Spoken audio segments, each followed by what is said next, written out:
Polda Jawa Tengah resmi menetapkan Aibda R sebagai tersangka kasus penembakan terhadap GRO, siswa SMKN 4 Semarang hingga tewas.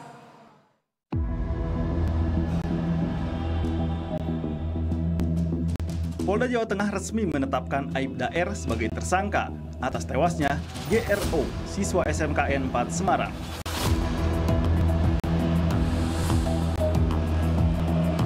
Aibda R langsung dijebloskan ke sel tahanan Polda Jawa Tengah. Dari hasil pemeriksaan tim Paminal Propam Polda Jawa Tengah, Aibda R ditetapkan sebagai tersangka karena perbuatannya menembak korban hingga meninggal dunia. Dasar dari laporan polisi tersebut akan ditindaklanjuti oleh Direktorat Kriminal Umum untuk memproses.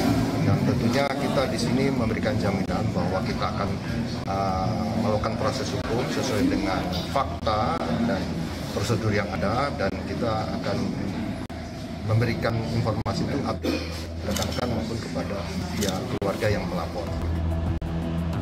Aibda R dianggap melanggar pasal 338 dan 351 KUHP tentang menghilangkan nyawa orang lain atau pembunuhan sesuai yang telah dilaporkan oleh keluarga korban. Iqbal Ikromi, Semarang, Jawa Tengah.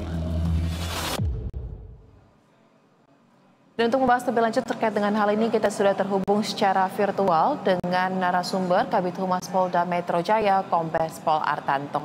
Selamat sore, Pak Artanto. Selamat sore, Mbak. Baik, terima kasih telah meluangkan waktu bersama kami di Berita Satu Sore. Pak, saya ingin update mungkin terlebih dahulu bagaimana proses penyidikan atas kasus ini. Perkembangannya seperti apa, Pak? Ya, terima kasih, Mbak. Sebelumnya saya akan menjelaskan ya tentang latar belakang peristiwa yang berakibat tertembaknya salah satu pelaku tawuran atau kreak tersebut. Nah, ini diawali oleh aksi kelompok tawuran kreak. Kalau istilahnya di Semarang itu kreak, itu tawuran kelompok pemuda di malam hari, di mana mereka menggunakan senjata tajam berupa celurit, kelewang, dan sebagainya. Yang tentunya kalau alat senjata tajam tersebut dibacokkan kepada tubuh manusia akan berakibat meninggal dunia. Peristiwa tersebut terjadi pada tanggal 24 November sekira malam hari ya, pukul jam 1:30 malam, di mana kedua kelompok ini, kelompok gangster Tanggul dengan kelompok gangster Seroja ini saling tawuran menggunakan alat sajam, di mana terjadi aksi saling kejar-mengejar menggunakan senjata tajam tersebut. Pada saat kurang lebih kejadian jam 1:30 malam tersebut, ada melintas anggota Polri berinisial R melihat kejadian tersebut. Pada saat melintas di depan yang bersangkutan, ini kelompok saling tawuran tersebut yang dikejar berhasil masuk gang. Kemudian pelaku kelompok lain, kelompok gangster itu berbalik kanan, kembali ke arah mereka melaju. Berarti kan kelompok tersebut kembali ke arah melintas anggota tersebut.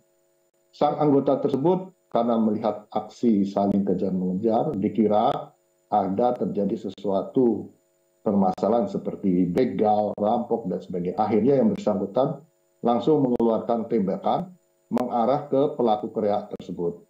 Akibat dari tindakan anggota tersebut, satu pelaku kreak ini meninggal di rumah sakit, dan satu lagi terserempet peluru dan ada tangannya terkena tembakan tersebut.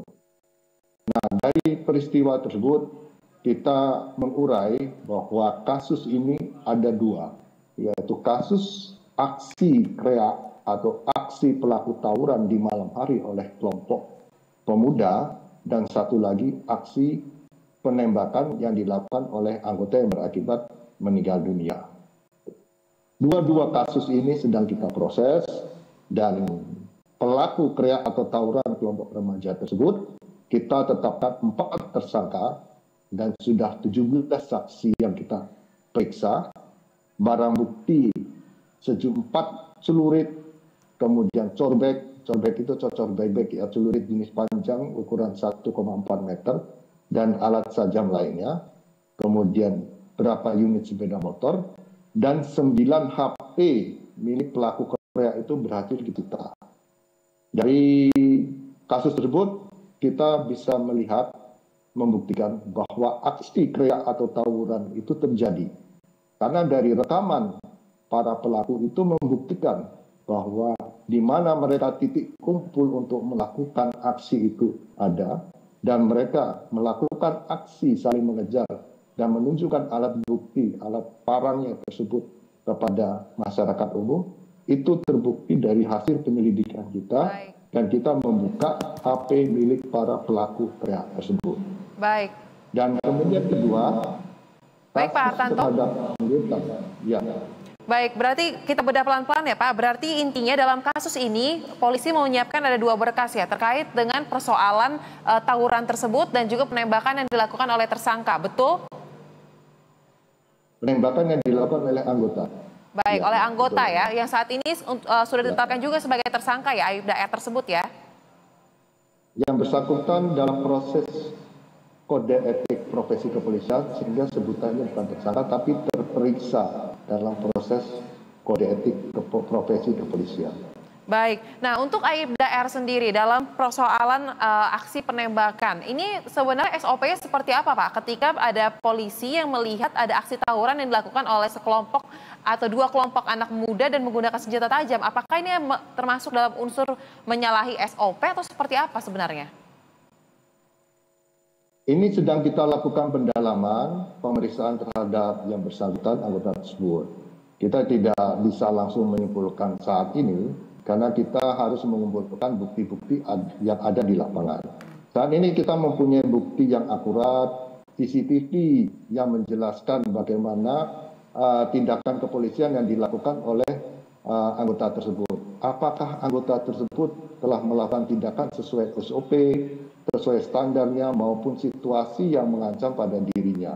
Dan tentunya secara singkat kita bisa memahami bahwa yang bersangkutan saat ini telah melakukan tindakan, namun tidak wajar atau tindakan yang berlebihan atau excessive action yang seharusnya tidak perlu yang dilakukan oleh yang bersangkutan. Dan oleh karena itu, untuk saat ini Bid Propam Polda Jawa Tengah telah melakukan proses penyidikan terhadap anggota tersebut, dikenakan proses kode etik profesi kepolisian, dan saat ini yang bersangkutan R sudah dilakukan penempatan khusus atau di tahanan Bid Propam Polda Jawa Tengah selama 20 hari ke depan. Demikian. Baik.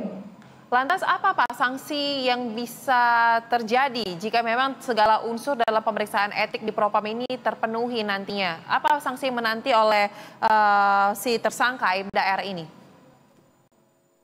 Untuk sanksi sebenarnya banyak, Mbak. Tergantung nanti dari hasil sidang yang dipimpin oleh ketua sidang, dan tentunya rangkaian sidang itu kita akan melihat bagaimana fakta yang di lapangan dan bagaimana situasi yang terjadi di lapangan.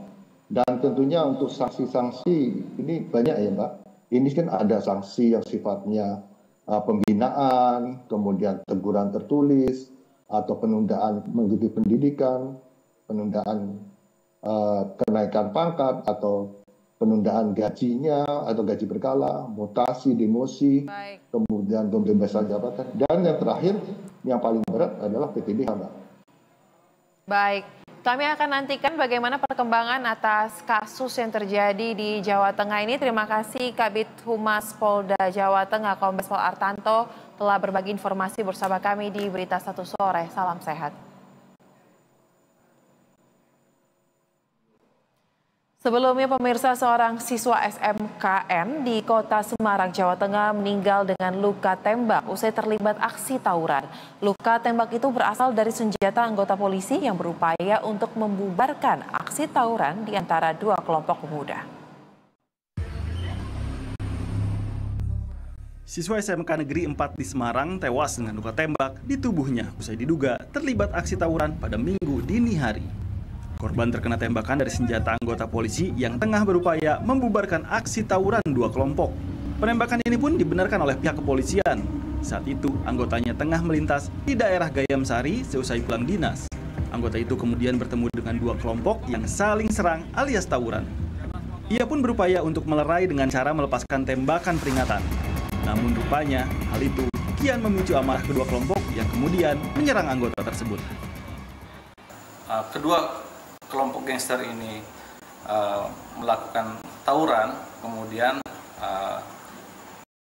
muncul anggota polisi, kemudian dilakukan upaya untuk melerai, namun kemudian ternyata anggota polisi informasinya dilakukan penyerangan sehingga dilakukan tindakan tegas. Habis kerja melakukan penyidikan di kantor, dalam perjalanan pulang ke rumah melintas jalan depan perumahan Paramount itu kemudian melihat tertembak itu korban ya yang terkena pinggulnya. Nah ini juga satu catatan kita ketika dibawa ke rumah sakit ini yang menolong justru dari kelompok lawannya yang membawa ke rumah sakit dari kelompok Seroja, makanya kemudian plus yang anggota kita ini yang membawa ke rumah sakit Karyadi. Makanya sampai malam, kemudian sampai jam 10 pagi kan belum diketahui identitasnya. Dari kelompok Seroja juga tidak mengenali. Diketahui anggota polisi yang melakukan penembakan yakni anggota Satres Narkoba Polrestabes Semarang. Meski begitu, Kapolrestabes menyebut pihaknya tetap melakukan pemeriksaan terhadap anggotanya yang melepaskan tembakan. Penyidikan juga terus dilakukan terhadap peristiwa tawuran tersebut. Tim Liputan, BTV.